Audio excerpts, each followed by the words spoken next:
नमस्कार. 16 जानेवारी 1681 छत्रपती संभाजी महाराजांचा राज्याभिषेक दिवस. खरं तर स्वराज्याचे पहिले छत्रपती म्हणजे शिवाजी महाराज आणि स्वराज्याचे दुसरे छत्रपती छत्रपती संभाजी महाराज. खरं तर 16 जानेवारीला 1681ला संभाजीराजांनी स्वराज्याची दुसरी शपथ घेतली आणि स्वराज्याचे दुसरे छत्रपती झाले.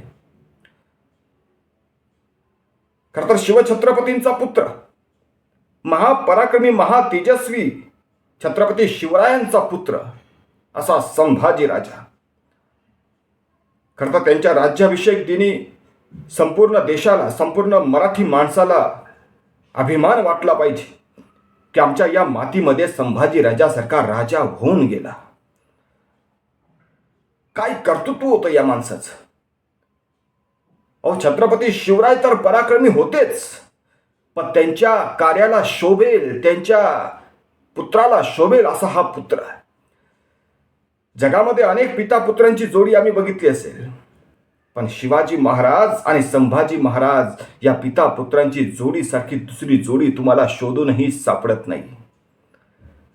आपल्या पित्याचं कार्य सक्षमपणे आपल्या खांद्यावर पेलून धरणारा हा राजा 16 जानेवारी 1681ला छत्रपती पदाची शपथ घेतली आणि त्यानंतर तब्बल 9 वर्ष हे उभं स्वराज्य सक्षमपणे पेलून धरलं या राजानं.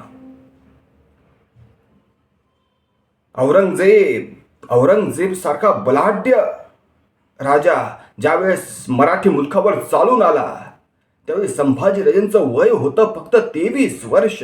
23. आणि तेव्हापासून तब्बल 9 वर्ष औरंगजेबाच्या विरोधात संभाजी राजा झुंजत राहिला. नुसता औरंगजेबच नव्हे, इंग्रज, पोर्तुगीज, डच, मुघल, फ्रेंच या 5 महासत्तांशी हा राजा निधड्या छातीने झुंजत राहिला, लढत राहिला. बस कुणापुढे झुकला नाही, नमला नाही, वाकला नाही. फक्त स्वराज्य, आपल्या पित्याने निर्माण केलेलं स्वराज्य हे आपल्याला टिकवायचं आहे. रयतेसाठी, समाजासाठी या राजानं स्वतःचं बलिदान दिलं, पण स्वराज्य कुणाच्या कब्जात जाऊ दिलं नाही. ज्यावेळेस संभाजी राजांना कैद केलं गेलं, दगा फटक्यानं कैद केलं. करता दगा फटका जर झाला नसता तर संभाजी राजांना कैद करणं औरंगजेबालाच काय, औरंगजेबाच्या पुढच्या 10 पिढ्यांनाही शक्य नव्हतं. इतकी अफाट ताकद होती राजाची. पण दुर्दैव आहे आमचं मराठी माणसांचं, दुर्दैव आहे आमच्या महाराष्ट्राचं, या देशाचं, की आमचीच माणसं गद्दार, आमचीच माणसांनी संभाजी राजांना पकडून देण्यामध्ये औरंगजेबाला मदत केली. औरंगजेब संभाजी राजांना म्हणाला, संभाज झुक जाओ, तुझ्या गडाच्या चाब्या दे सगळ्या, तुझा प्राण वाचेल. पण संभाजी राजे म्हणाले, औरंग्या, अरे एक संभाजी मेला म्हणून काय, या मातीमध्ये हजारो लाखो संभाजी तयार होतील आणि तुझ्या गर्दनीवर घाव घालतील. काय जोश होता हो संभाजी राजांचा. धर्माभिमान काय असावा, स्वाभिमान काय असावा, हे आम्हाला संभाजी राजांनी शिकवलंय. शेवट औरंगजेबानं शिरच्छेद केला संभाजी राजांचा अनेक यातनांनी. मृत्यूदंड सुद्धा कसा हो. मृत्यूदंड अनेक वेळा आम्ही बघितलं असेल की सहजासहजी मृत्यू येतात. एखाद्या राजानं दुसऱ्या राजाला सहज मृत्यू द्यावा, पण नाही.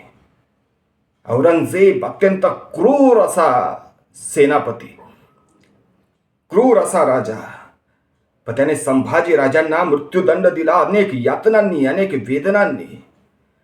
पण इतकं सहन करून सुद्धा संभाजी राजा नमला नाही. शेवटी औरंगजेब म्हणाला, सचमुच छावा शेर का. हमने आंखें निकाल दी उसकी, लेकिन उसकी आंखें झुकी नहीं हमारे सामने.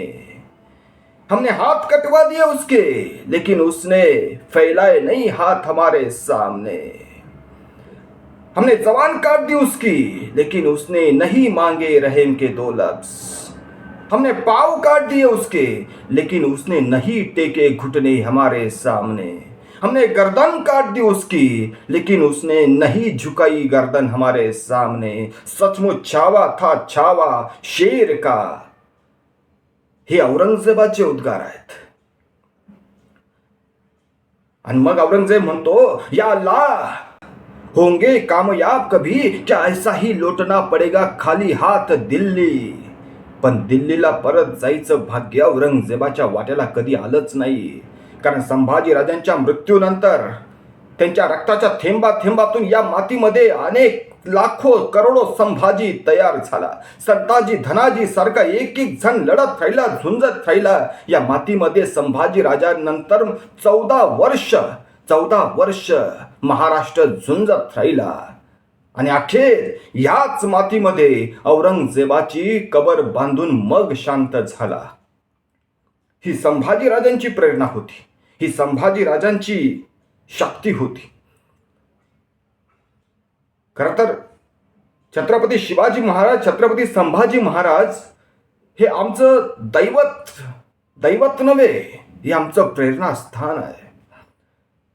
आजच्या युवा पिढीनं नुसत्या महाराष्ट्राच्याच नव्हे तर संपूर्ण देशाच्या युवा पिढीला मार्ग दाखवणारा, संपूर्ण युवा पिढीला दिशा दाखवणारा पिता पुत्राची जर कुठली जोडी असेल तर ती छत्रपती शिवाजी, छत्रपती संभाजी महाराज. आपण सगळ्यांनी संभाजी राजांचं चरित्र वाचलं पाहिजे, समजून घेतलं पाहिजे की या राजानं आमच्यासाठी काय केलंय. आजची युवा पिढी आपल्या ऐश्वर्यामध्ये मशगूल आहेत. ना धर्माचा अभिमान, ना मातीबद्दलचा स्वाभिमान. जगणं नेमकं कशासाठी आहे?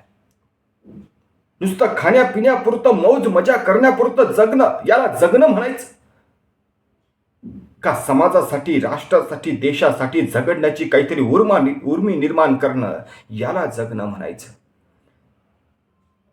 आमच्याकडून आमच्या समाजाला काय देता येईल, आमच्या पुढच्या पिढीला काय देता येईल, याचा विचार करणारी युवा पिढी आज निर्माण व्हायला हवी. यासाठी आम्हाला संभाजी राजा, छत्रपती शिवाजी राजांचं चरित्र समजून घ्यायला हवं. आजचा राज्याभिषेक दिवस आहे. संभाजी राजांचा राज्याभिषेक, स्वराज्याचे दुसरे छत्रपती, त्यांची सुद्धा आमच्याकडनं काहीतरी अपेक्षा असतील. ज्यावेळेस त्यांनी शपथ घेतली असेल, मला तर नेहमी मी कल्पना करतो की ज्यावेळेस शिवाजी महाराजांनी स्वराज्याची शपथ घेतली असेल, राज्याभिषेकाच्या वेळी ज्यावेळेस शपथ घेतली असेल, संभाजी राजांनी ज्यावेळेस शपथ घेतली असेल, त्यावेळी त्यांच्या मनात आलं नसेल का की आपण हे कशासाठी उठाठेप करतोय. हा एवढा आजूबाजूला एवढी मुघलशाही, आजूबाजूला एवढे दुश्मन, पण तरीही आपण स्वतःचं राज्य निर्माण करतोय. कुणासाठी? रयतेसाठी, आपल्या माणसांसाठी, आपल्या समाजासाठी. मग आपल्या समाजाकडून त्यांची काहीतरी अपेक्षा असेल की नाही? 50 वर्षाच्या आयुष्यात शिवाजी महाराजांचा मृत्यू झाला. 32 वर्षाच्या आयुष्यामध्ये संभाजी महाराज निधन पावले. काय केलं त्यांनी एवढं? स्वतःचं बलिदान देईपर्यंत समाजाची सेवा, राष्ट्राची सेवा. अहो, आज आम्हाला बलिदान द्यायची गरज नाही, आज आम्हाला प्राण द्यायची गरज नाही, पण समाजासाठी काहीतरी करू शकतो, काहीतरी पुढच्या पिढ्यांसाठी निर्माण करू शकतो. अहो, फार नाही, असू द्या, नाही करता आलं दुसरं नका करू, पण आमच्या पुढच्या पिढीमध्ये धर्माभिमान जागवा, आपला स्वाभिमान जागवा, मातीबद्दलचा स्वाभिमान जागवा.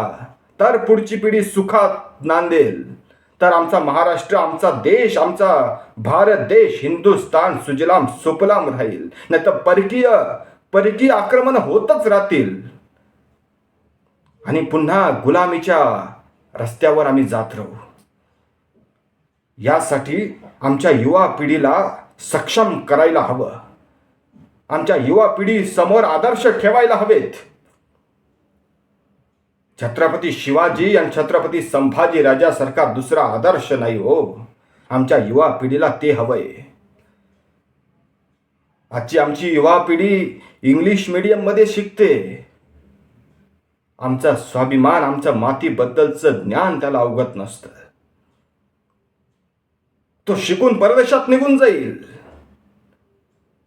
आमच्या देशाचं काय? आम्ही आमच्या युवा पिढीमध्ये, आमच्या पुढच्या पिढीमध्ये मातीबद्दलचा स्वाभिमान आम्ही त्यांच्यामध्ये मनात रुजवत नाही. आमच्या देशाला त्याची गरज आहे.